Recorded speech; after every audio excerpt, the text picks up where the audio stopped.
From the Dead Workers Party, a podcast about gaming featuring the people that bring your games to life. These are your core elements.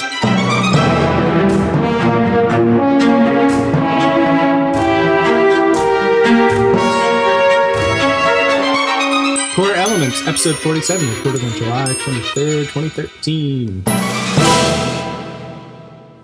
I am Wes Wilson. And I am Teddy Lee. Oh, I cut you off. I don't know what's going on. I forgot how this show is supposed to go. I know. So. Aren't you supposed to talk right at that point? Yeah, I am. Hi, Teddy. Hey. And Teddy Lee is here with us, and he is from, what's the name of the company? I just forgot it. Cellar Door Games. Cellar Door Games. And they made an excellent game that just came out. And it is called... Man, I've been playing... It's called Rogue Legacy. Rogue Legacy! My brain is just not working today. Say hello, Teddy. Hey, everybody. And Cellar Door Games has been around a while. You guys were pretty active in the browser game world, weren't you? Yeah. We've mostly been making Flash games for like the majority of our life, I guess. Yeah, so I guess you've played some of them. Our most popular is Don't Shit Your Pants. Yes. And Linux. Yeah. Yep. And I was really surprised. I actually am really looking forward to. I had a busy week. I haven't been able to play it yet, but I really want to go check out You Have One Day, or I Have One Day. Oh yeah. I highly recommend that. Even though it didn't do well, it's my favorite. Really? Now, what is it?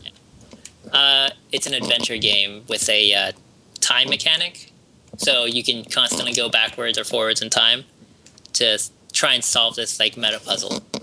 So I don't want to spoil too much, but it's like a puzzle in a puzzle. You have a bunch of your standard adventure game puzzles, but your solutions require cost, time, and so forth. And you have to optimize what you're doing in order to beat the game in as little time as possible to get the best ending. But what everyone here will probably know you for is Rogue Legacy. Yeah, nobody cares about I Have One Day. I know. I was thinking about it. Like, wow, I jumped really quick off of the product that he is working on. He's been working on recently. So, what when you thought about Rogue Legacy, what was on your mind? What was the focus when you created it? So when we originally were making Rogue Legacy, it was actually called DS2D, which was short for Demon Souls 2D, because that's what our original inspiration. And the original game, completely different from what we've got right now. It didn't have any. It didn't have procedural generation. It had a different combat system, and it didn't even have children. But then you make games, and the one thing that we did was like, oh, we wanted to make this game, and obviously it was super out of budget. Like no way we could ever make it. So then we started going, okay, well, let's do something different because we don't really like doing the same thing anyways. Yes. You mean the same thing as someone else? Yeah, like if we made Dark Souls 2D or Demon Souls 2D, it would, not be as good as Demon Souls 2 that's coming out, right? Yeah. So what's the point? So then that's when we decided to tackle procedural generation. And like the way we make games is, I think it's pretty different from other people.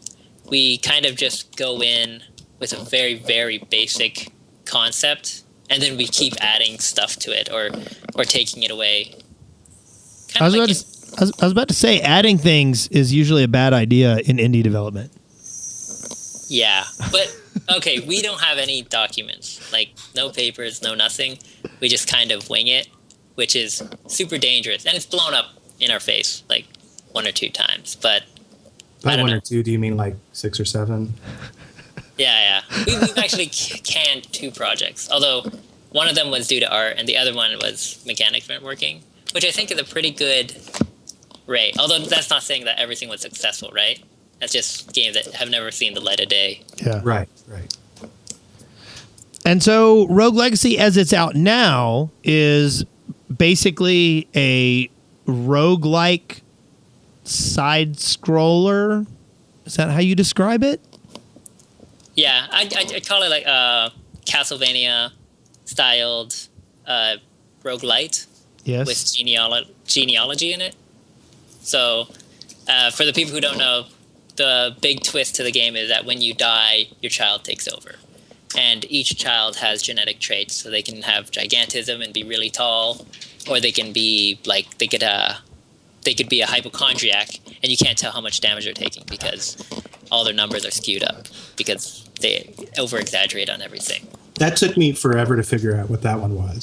Like, and the way it was I think I had like 6 or 7, not 6 or 7, but I had several hypochondriacs like all in a row, and they get hit and they'd take like something like 3,426 damage, and I'd be like, man, they must have like a really big hit point bar or something like that. And then I had someone that wasn't a hypochondriac. I was like, what? He's not taking any damage, but the bar's still going. What? I don't. Oh, hypochondriac.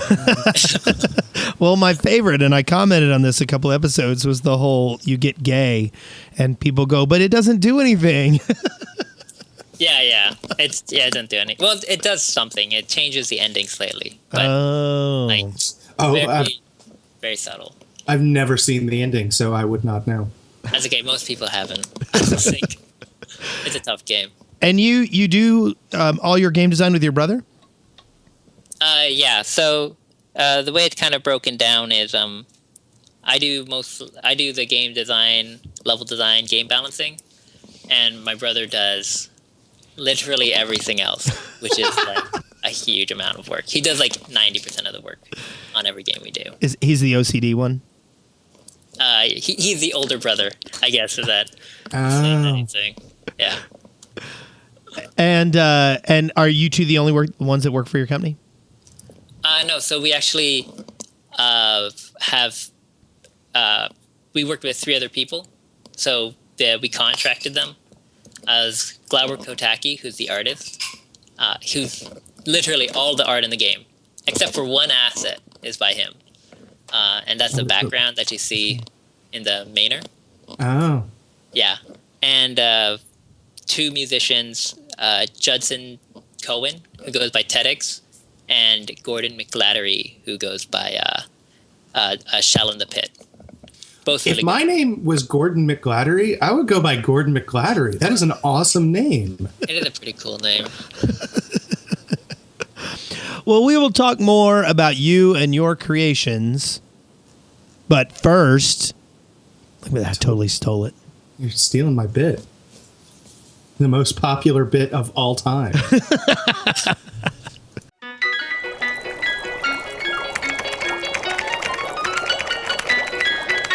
Lab notes.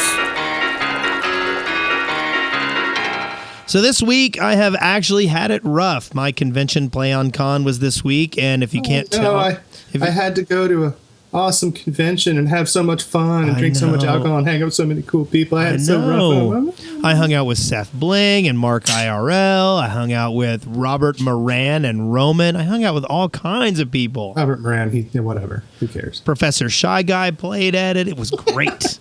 Man. Extraordinary Contraptions played. It was awesome. So did you play any games, or were you just out like glad handed? No, I run the programming. So I actually we had a really great like gaming building this year, but it was way away from programming, so I couldn't even like go in and kind of window shop the gaming without walking, about 100 yards, and I had too much stuff to take care of. But it was a really great time. But prepping for it and all that kind of stuff, I really didn't get to do much. Plus, there was a Steam sale going on, and I was busy keeping up with my voting so that I got all the cards I could get. Because I've followed down Spencer's path of evil. My path of evil. Yes. This card thing. Like I might have not even been interested in it. And then you hinted something about it once and I went, really? So anyway, I did pick up a few games in the Steam sale. I picked up is it Reus, which is kind of a world building game. It has kind of a neat mechanic and a cool little art style. I'm poking around with it. I'm only about an hour in because like when I finally got around to stop working on Play on Con stuff and start playing games, I would just pass out at the computer. But so far it looks kind of clever and kind of cool. I'm interested to see how that turns out. The basic premise is world building, and then you're trying to help the civilizations advance. But if you're not careful, the civilizations can rise up against you. So it's kind of a balancing act. of keeping the man down and letting him have his way. Additionally, I got gifted Triple Town by our good friends who I had never had the Steam version of it, but there are cards, and so Clyde Frog gave me Triple Town, and I have been poking around with that because I want cards for some stupid reason. I don't know what it is. I also picked up Fez, which I've wanted. I got the Borderlands 2 season pass. I picked up a 4-pack of Sanctum too because I liked Sanctum and Orcs Must Die so much. I'm really looking forward to that. And there was a great deal on Dishonored, and I grabbed that as well. The only other games of those that I played though was the Reus. I did play a little bit more of The Last of Us, but I mostly just hugged that disc for another week and ate $14. So are you still glad you rented it? No, I should have bought it and sold it. It is not a rental game if you have a family. Like if I could have gotten in my house and played The Last of Us with nobody interrupting me and nobody that was squeamish or didn't like gross, disgusting fungus monsters eating your neck open, then there is no such thing as a rental game when you have a family. I think I agree with that. Like I thought I could pull it off. I mean, unless it's for your 8-year-old. Okay, yes, I'll buy that. But even then, I kind of thought, cinematic game, it's a rental. But no, next time I will buy and I will sell it used. Period. What about you, Spencer? Oh, is there anything else? No. What about you, Spencer? What have you been playing? Well, before I do what I played, I wanted to ask Teddy, do you do the Steam stuff at all? Yeah, I got into the Steam stuff. I bought like 25 games, and wow. I'm probably gonna play like 4 of them. Ever? Yeah, I've got like 200 games, all from Steam sales, and I don't play any of them. Are you gonna install them? Yes, and then I delete them when I run out of memory. I do the same thing. It's like we're twins, Teddy. It's pretty retarded. I'm not sure. So what did you pick up? So off the top of my head, got Borderlands 2 double pack. Or I bought 2 copies. I can't remember if they had a double pack. That game is so awesome. Yeah. Well, we just played it for 40 minutes, so not too sure. It does play a lot like Borderlands 1 though, so yes, I'll have to see if we does. get tired of it pretty quickly. I think you'll really enjoy that. Did you pick up the DLC pack, the season pass as well? No, because the deal wasn't as good. I don't think. I got Gunpoint and Resident Evil 6. Almost every game that has co-op, I have to pick up just because. Awesome. Yeah. And I also got Reuse. Man, I don't know. A lot of things. Okay. I've got a list of what I got here. Oh, no. Here it comes. Put it down. What? Here it goes. Read them out. It's not that bad. Really? It's not that bad, yeah. I got Risen 2, because I was a big fan of the first one that I haven't played yet.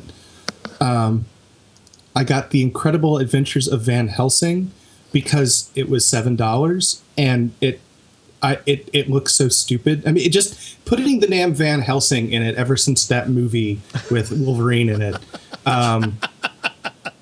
just makes it sound stupid. I also got Reus, so we all 3 got Reus. I got Natural Selection 2. I got System Shock 2 for $3, so I can stop worrying about my disc being scratched. I picked that one up too. I thought it was. I have never played it. Wow, it's great. Toki Tori 2 Plus. Was a big fan of the first Toki Tori, and a couple that were just on sale, but not the daily sales, and those were Cart Life, Magical Drop 5, and McPixel. That's what I got. Yeah, I looked at McPixel, but I didn't get it. Yeah, it's freaky. But as far as playing, I have only been playing one game. During the Steam sale, I played none of the games that I bought. That's not true. I played a little bit of Raves, but that's it. I've been playing Project X Zone on the 3DS. Oh. And it is a ridiculous game. What makes it ridiculous? Well, okay, first off, the entire draw of the game is that it is a massive crossover between let's see, Capcom, Sega, and Namco characters, Okay. all thrown together in a tactical RPG. And it's not hard, and the combat is completely repetitive, and the storyline is terrible. But oh my god, you keep collecting these characters, and they're so awesome. So I keep playing. I've literally, I've got 30 hours into it. Nice. And I think I'm a little over halfway done. It's ridiculously overlong. It should have been done at about 15 hours, but I'm not going to let it beat me. I'm going to keep playing it. And I refuse to submit to you, game. yeah, it's like not leaving a terrible movie. Like I paid for my ticket, damn it. I'm sitting here until freaking Lawnmower Man 2 is over. Why do you got to And be? that's it. That's all I have been playing. Why you got to be mad at Lawnmower Man 2? Because it's the worst movie I have ever seen. Max Headroom is suddenly Job. Oh, wow. So anyway, well, okay. Well, I think. Is there anything else you want to talk about, Teddy? Anything you've been playing? Oh, I actually also picked up Starseed Pilgrim, which is pretty good.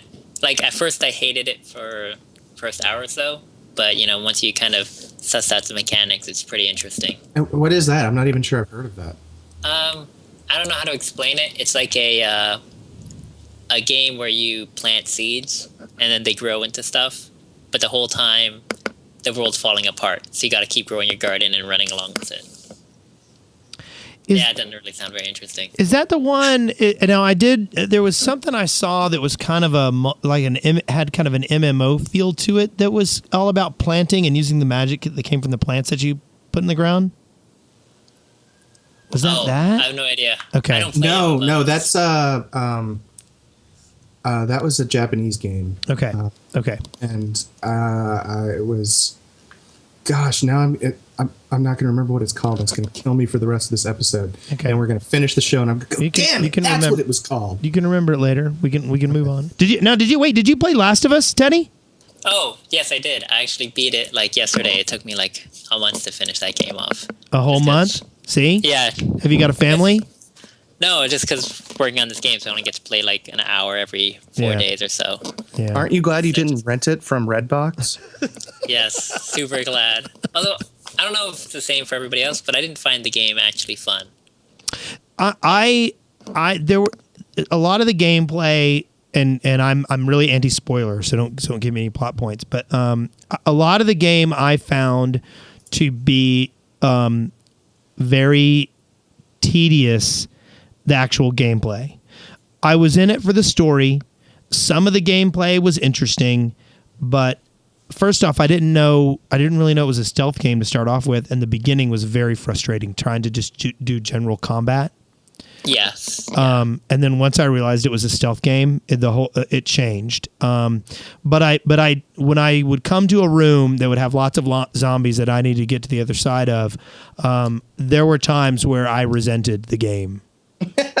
Yes. For putting me in that position. I That's a good word. I did not deserve to have to deal with all those zombies. It really wasn't fair.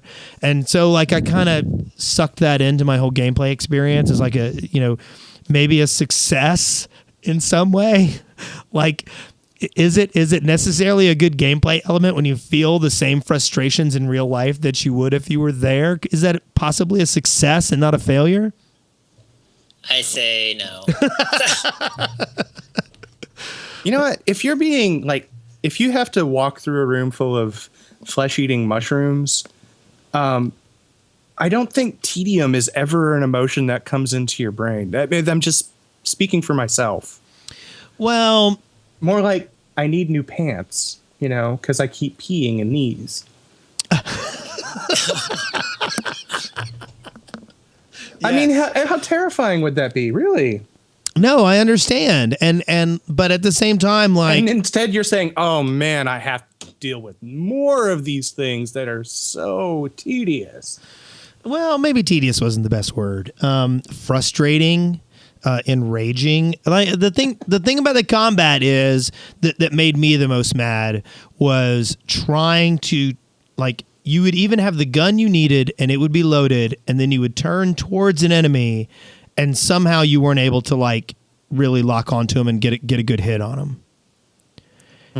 And I mean, I guess that would happen in real life. I mean, if I was fighting a bunch of mushrooms and they were really aggressive. Yeah, the key is to jump on them. Yeah. From above. Anyway. Okay. Odin Sphere. Odin Sphere? Is that the game? That's the name of the game where you run around, you plant things. Okay. And they have magic in them? Yeah. Now we know that. Moving on. Yeah. By the way, Last of Us, you have sway in your hand, which is why it's so hard to shoot people. Yeah. I was wondering why too. It took me a while. And like, it's not that I am not enjoying it. I am enjoying the experience very, very much. But I'm recognizing. It's funny that you say that, and the only reason I say that is because I come away with tiny little frustrations in these big games that ruin everything for me. Like, I didn't enjoy BioShock Infinite because of tiny little frustrations that built up over time and made me hate everything about the game. And what you're describing is that game to me. Yeah. And so while you are able to say, oh, it's the worst game I've ever played sometimes, but No, and it's not that. It's just that, like, I am treating it like a cinematic game experience. And I'm very much enjoying that. And like there was, okay. What do you mean by that? Like you're treating it like does that mean you're treating it like a movie that you're watching and occasionally you get to shoot a zombie in the face? Yes. I'm treating it like a cinematic game. And that's a good thing? Yes. In this particular case, there are a lot of feels. There's a lot of good stuff going on here. I am laugh all you want. No, I was laughing at your use of the word feels.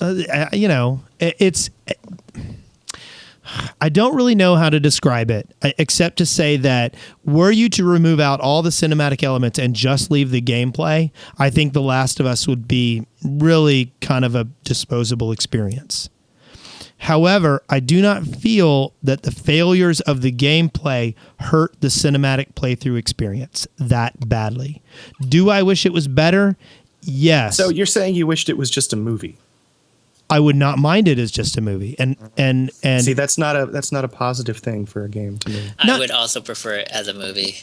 Wow. Well, I don't know if I would prefer it as a movie, but like for instance, Heavy Rain. Heavy Rain's gameplay was just a cool experiment, but it was a cinematic experience, and I can value it still that. Would have sucked as a movie because the story made no sense. No, it did not. You shut up. But we should move on. We should. Yes.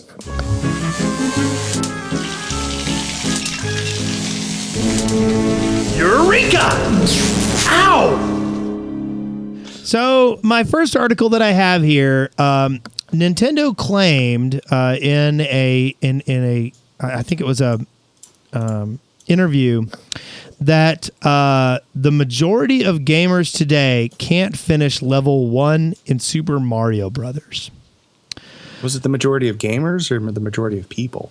Majority of gamers. Wow. And like level 1-1. That's what I'm assuming as well. Unable to finish the first level in the original Super Mario Brothers. And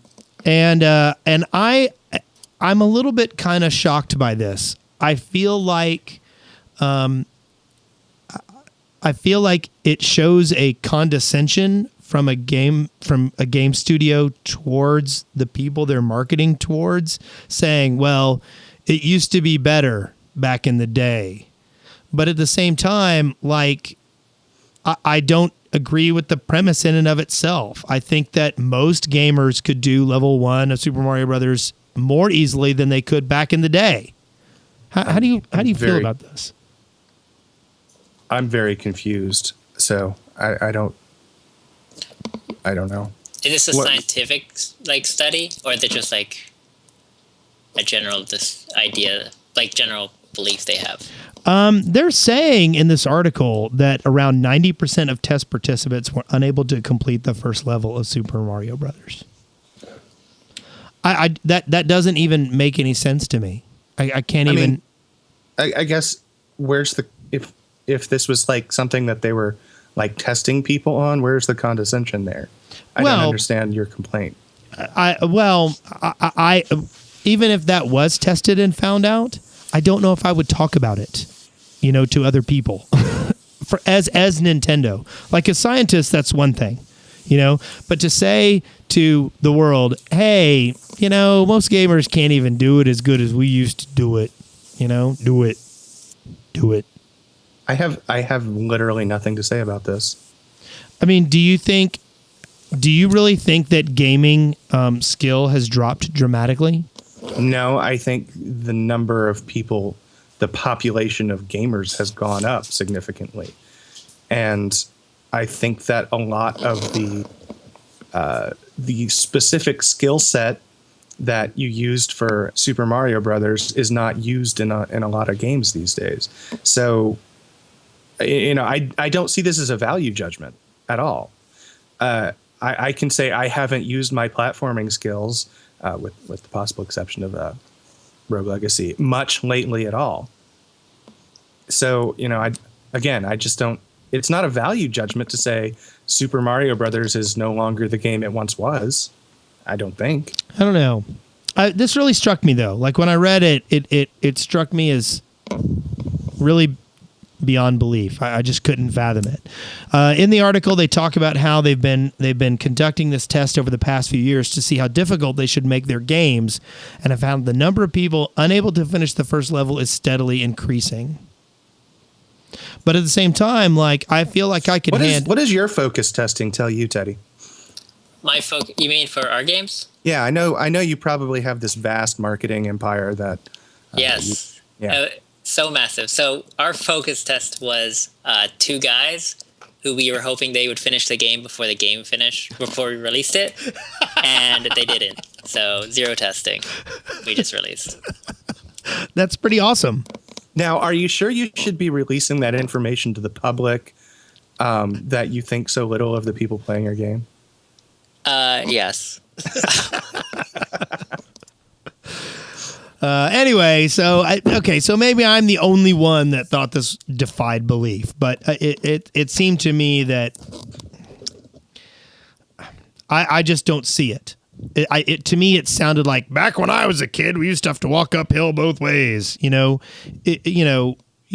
Rock music's no good today. That's what it feels like to me. It feels like fake nostalgia for a reality that may not have even existed. So, anyway, see, Dog Frank in the chat room said it. He just says it sounds untrue. See, he agrees with me. Somebody agrees with me. Well, if they gave them 1 life, I think I would actually die. Really? Like, if you just got 1 life to play it, yeah, because you can still screw up, and it's pretty brutal, considering, like, if you don't know about mushrooms and stuff. Okay, if you don't know about mushrooms and turtles and that moving sprites will kill you, yes. If you think that holes in the ground will not kill you, yes. I could see not finishing 1-1. You know why people can't finish it? Why? There's not a 4.5-hour tutorial. If there was a 4.5-hour unskippable tutorial that has no gameplay and you're just watching a video, everyone would be able to finish it. Oh, maybe. I agree. Maybe. So moving on to I've ever heard. I agree. To other things that I have heard. Okay, I got an article here from The Verge. Evidently, the Ouya. I think it's Ouya. Ouya has no hits. I think that's how you're supposed to say it. Has no hits so far. Everyone who is buying it is evidently almost universally playing free content. Very little money is being spent on games on the Ouya. Is this a surprise to anyone? No. You build a basically an Android screen for your TV, and this doesn't really surprise me all that much. Now, I have heard some good things about some of the games on there, and of course, I can't remember what I was thinking of, but I have heard. Is it Towerfall? Is that the one that everyone's raving over? By everyone, you mean the 7 people that haven't. Oh, yeah. What are you talking about? It sold millions, didn't it? No, it has not. It has sold tens of thousands. That's the thing. Who cares how many people? It sold 2,000, I believe. 2,000? Like since the Kickstarter? Yeah. Yeah, it's some Since insanely release, low yeah. number since the Kickstarter. Yeah, but they raised $8.5 million in the Kickstarter, and the unit costs $100. So that would be 100,000 units right there. That's not how Kickstarter works. Okay, so No, I'm saying that's true because there are a lot of people that spent more than that during the Kickstarter. Yeah. The number of installed units, it was somewhere in the range of 83,000, if I remember reading correctly. Okay. And don't quote me on that, but that's the number that I saw, which is a very small number. I mean, why would you develop for that over even a cell phone? yeah, So it's just this exercise in it. You know what it seems like to me? It seems like what are those internet dollars that are out? Oh, the Bitcoins? Bitcoins. Yeah, it seems like people that are that hate the system trying to do it themselves and being surprised when it's either not working or blowing up in their face. yeah, but Bitcoins are making a lot of money right now. Yeah, for not for the right people. There is no social justice behind Bitcoins. Okay, so nobody's surprised. I think that's universally Are agreed. you surprised, Wes? No, I wasn't. But at the same time, like I read good reviews of Towerfall. You know, people were like, "This is a reason to get something like this. It is that good of a game," and the fact that they couldn't even have their flagship game that was making everyone feel like they needed to buy it a success. That's kind of surprising. So this next article that I put in here is really it's kind of a retrospective on people who've made hit indie games and what kind of has happened to them since, and it's called The Harsh Reality of Indie Game Success. It covers 4 different games. Conveniently, they are all people who have been on this show. And it talks about the difficulty of moving in the indie environment into what you're going to do next, and whether you have the resources and stuff to move on. Mostly, this is just something for everybody who's listening, but they do cover Journey and Super Meat Boy and Witness. Anyway, I thought it was kind of a cool little article, and since every single person had been on this podcast, it made me very happy. And then everyone was quiet. We're number 7. That's a cool article. I haven't seen it before. What's it cover? Or what's the general conclusion they come to? Well, it's just it's basically just letting people know, okay, so Edmund McMillan made a great game with Super Meat Boy. Is that enough to move him to the next project? And it kind of discusses how one single successful indie game isn't necessarily your magic ticket to eternal success. So, Well, I mean, what about you, Teddy? Is Rogue Legacy doing well enough to get you to your next project? Yeah, it's done good enough that we can. It's done good enough that we can start a new project and start a new IP, with that safety of failing, Right. and then we'd have to start Rogue Legacy too, if it bombed. But yeah. how So no Rogue Legacy DLC then? Oh, I mean, we're looking into it, but the first thing that completely whomped us because we've never done it is just customer support. That literally has been taking up all of our time. And then we've been it's a lot, and we've been been doing contact businessy stuff which we weren't expecting, yeah. Trying to get us ports for Mac and Linux because people are asking for it and we were going to do it ourselves. And it's it's going to take us 6 months or something because we have no idea what we're doing. And, we've made enough money that we can say, okay, we can actually hire somebody to do it for us who can do it in 2 months or something. Is there some incentive within Steam itself for you to make a Steam Play game? What's a Steam Play? Well, so that it's available on Mac and Linux through Steam. Oh, no, the only reason we're doing it is because we promised it. And we don't want to break promise. Okay. Inspiration. So we have some excellent sponsors for the show. For those who are regular listeners, you probably heard all of these, but I'm going to go over them anyway. First off, you can go to netflix.com/deadworkersparty and get a free 30-day trial to Netflix. If you sign up for it, you'll help the show. You will also get 30 free days of Netflix. That seems like a pretty good deal. Additionally, we have a 30-day Audible trial. You can go to audibletrial.com/core-elements and get 30 free days of Audible. You'll get 1 credit towards the book there, and if you decide to subscribe, you will get a free book each month, as well as 30% off all additional purchases. Lastly, we have a great company called Loot Crate. They send you all kinds of geeky swag. If you go to lootcrate.com/deadworkersparty and put in the coupon code DEAD, you'll get $3 off your purchase of geeky swag delivered to you each month. And all of these will be in the show notes, and you can go check that out. So you guys were in Flash games before you started Rogue Legacy, and I noticed you didn't stick with a single genre. You guys made an RPG, a puzzle platformer, and you even kind of made a shmup. So is your next project going to be an MMO? Are you trying to defeat all of the genres? Yes. I guess that's a short answer. No, just we like to challenge ourselves, so we're constantly going into different genres, right? So we have like a reverse way of designing games, I guess you could say, where it's like, if you had a maze and that's how you're making a game, you start from the beginning and you reach the end. We usually go backwards, where it's like, okay, we know what the problem is, so then we're going to work backwards to the solution. I don't know if that made any sense. That's how we kind of do it. Yes. So, every single time it's just been like, oh, well, we have this beef with this type of genre. And then we go, well, what can we do? And then we just try to tackle it. Honestly, if we were making a game which wasn't like, we weren't trying to solve something, I don't know, we'd be pretty bored.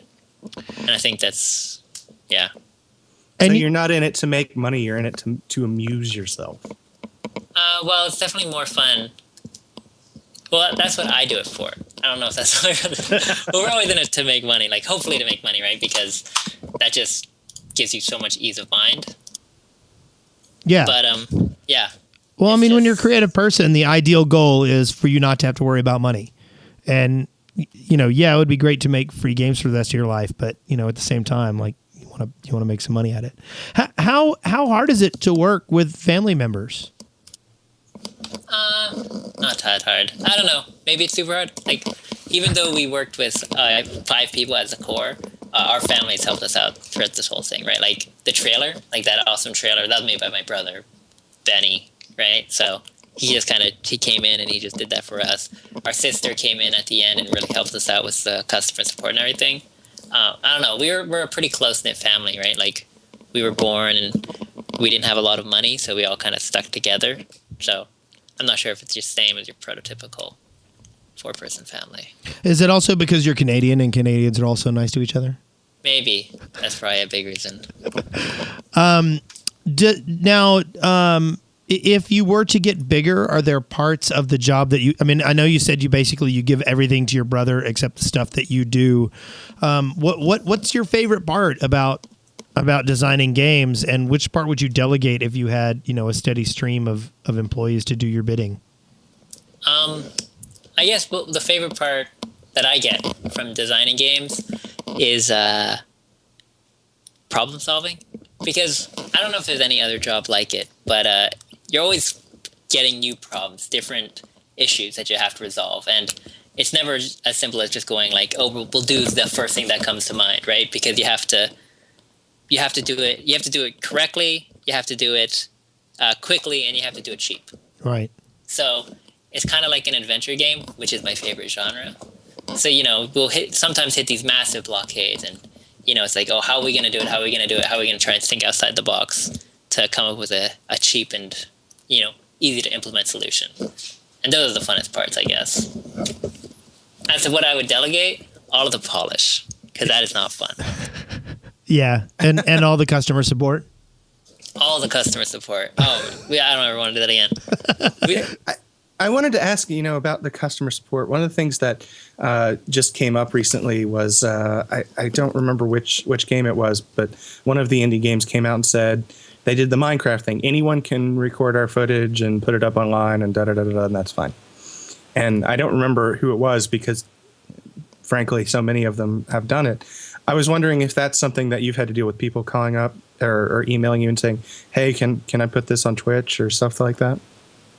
Yeah. We put up on our FAQ that anybody can do it, but we still get like 2 or 3 emails a day going, oh, can I have the authorization to? Yeah. I figure it must be like a burden eventually of having to tell people yes or no. Yeah, it gets a little tiring. And I have this weird OCD where I'm like, oh, if I don't write a custom message to them, they'll catch on that this is a copy pasted. So I type a lot. Complete waste of time on my part. See, I would have a little notepad page up on the side with like all my stock answers. Kickstarter and Steam kind of have been like 2 big indie sources for those like golden tickets to get out of the doldrums of indie game development. What has been your experience trying to promote your product and trying to get more people interested in what you're doing? Well, so I'm not sure. I think ours was like a really crazy situation. So we didn't have a Kickstarter or anything. Like we self-funded it, and then we went to Greenlight and we tried to go that route. And Greenlight is like super brutal. It's Steam doesn't really do much to promote your game. All of your promotions you have to do yourself, but they have a lot of analytics in their system, so you can see like how many people have viewed your site, how many people have said yes, and so forth. And the scariest thing is you can see the drop-off rate. So if we don't say anything for 24 hours, the drop-off rate on people trying to vote us on Greenlight plummets to like 10% of what it used to be. Wow. So yeah, it's like we're going to make it, we're going to leave. But then when you see how little happens when you leave it alone, it just forces you to go back and try and get it going, especially because they like literally have a ticker, which doesn't show exactly, but it's more or less a good estimate of when you will be greenlit. Yeah. Right? So you can just like look at it and go, oh, if we leave it alone, it'll be 3 years until we get greenlit. Ouch. So yeah, so it's just like literally for a month and a half, we did nothing but try to promote the game. It was crazy brutal. Did you come away with a positive or a negative opinion of Greenlight? Because there's a lot of indie developers that are very critical of it. Oh yeah. So the one super positive is just the I guess you'd call it the Valve community, which is like the people running Greenlight. They're super nice, they're super active, and they're really fast on getting changes done, like if there's something wrong. But Greenlight is huge. There's like when we went on to like, I think over 1,200 people that were applying for Greenlight still. And you know, just to get on there is somewhat of a challenge itself. But I don't think it's doing what it's supposed to do. It seems broken in some way. Yeah, because there's a lot of games that have been greenlit, which haven't done well. So it feels like, and this could be, it's hard to say because we don't like have all the details, but it feels like all the marketing you're going to do to get the game greenlit won't correlate into sales. Do you think that also takes away from marketing you can do after it's greenlit once it's available in a wider market? Yeah. I would think.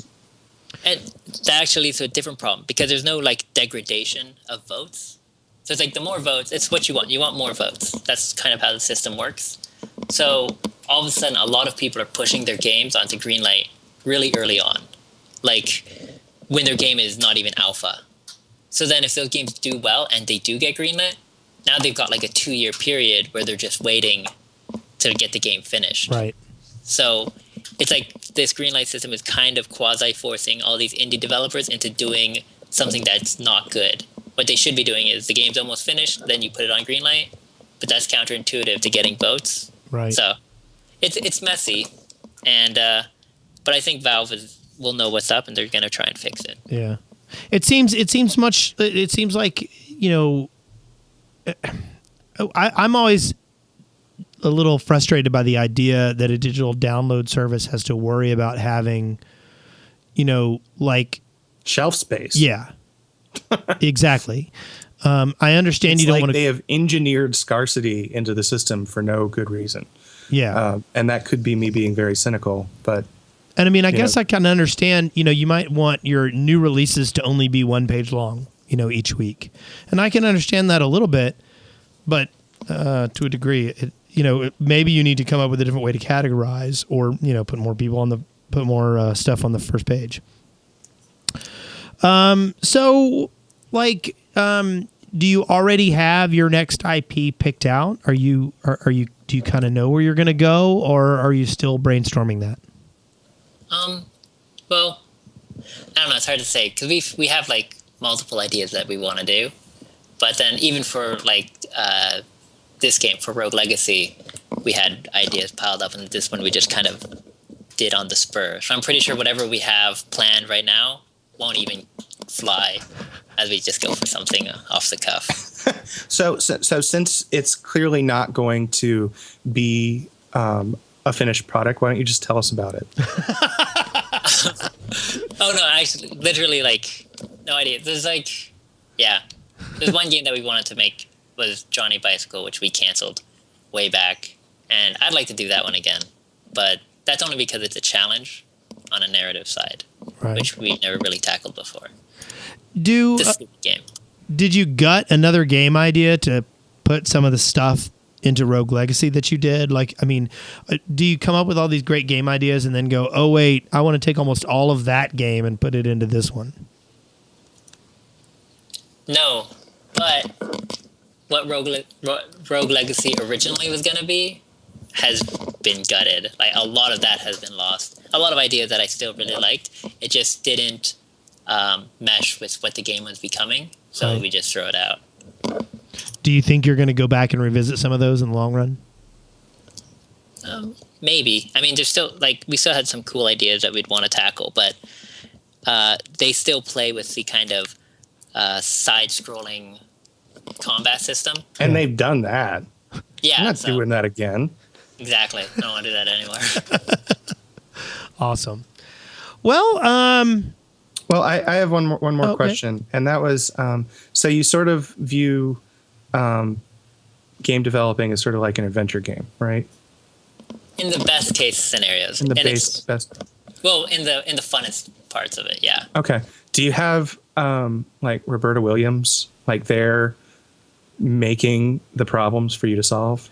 Like for this next game, programming problem, you have to like shave a cat and use it to make a mustache. Yes, exactly. I think you didn't shave the cat. What was it? You like had to use tape to get fur off anyway, never mind. You've gone too far.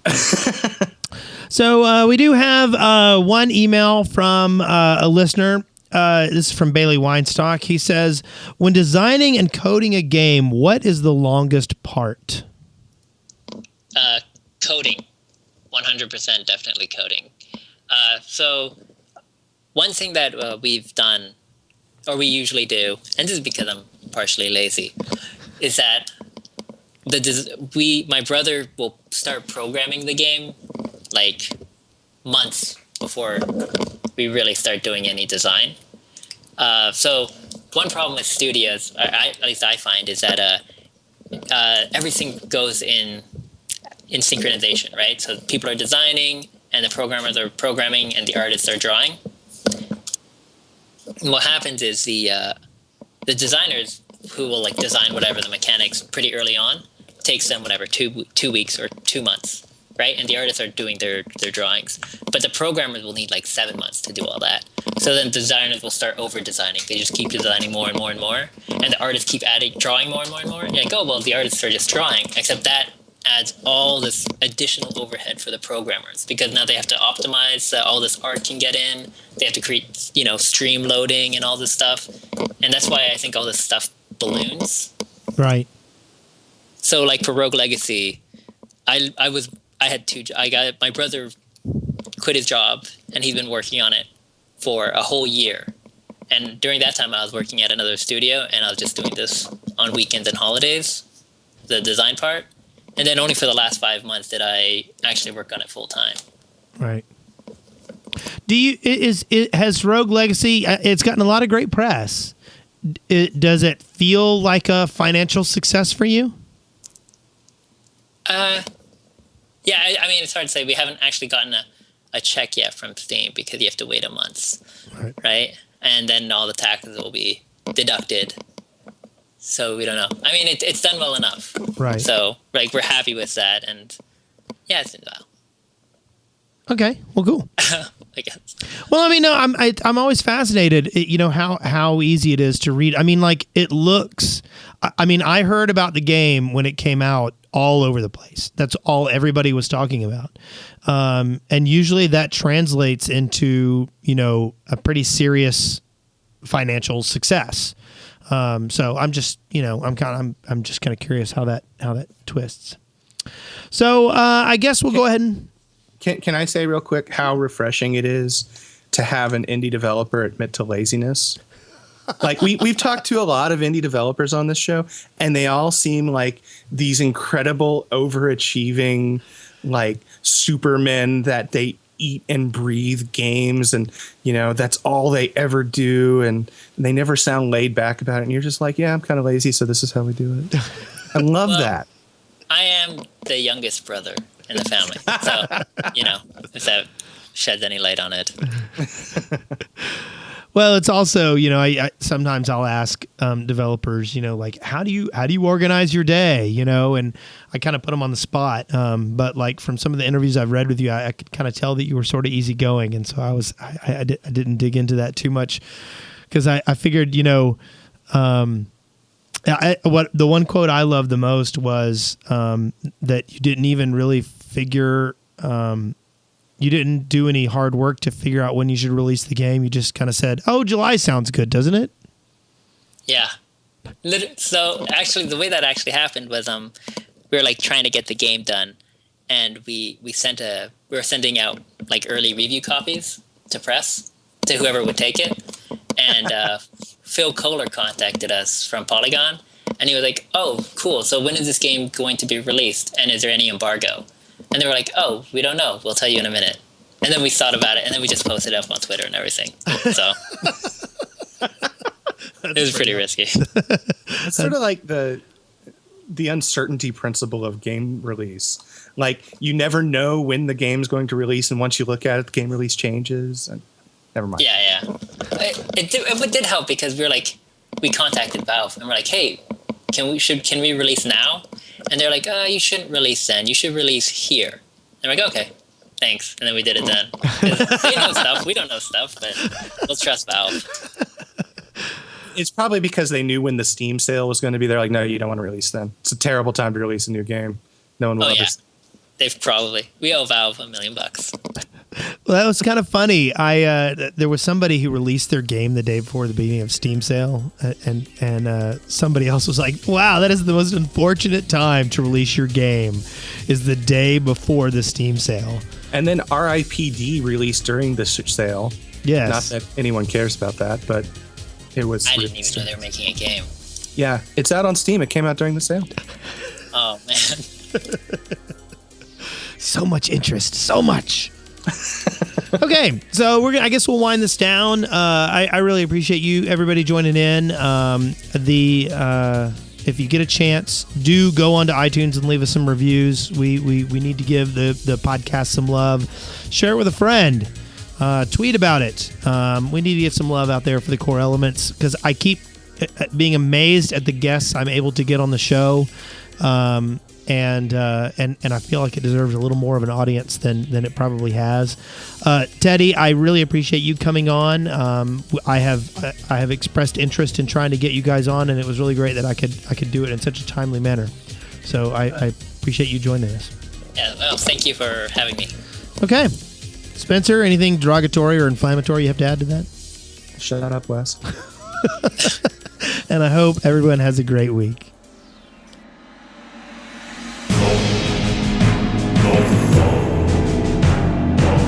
been listening to Core Elements, exploring gaming one element at a time, a podcast by the Dead Workers Party. See the show notes and get more information at coreelements.deadworkers.com or leave us a voicemail at 256-812-1010.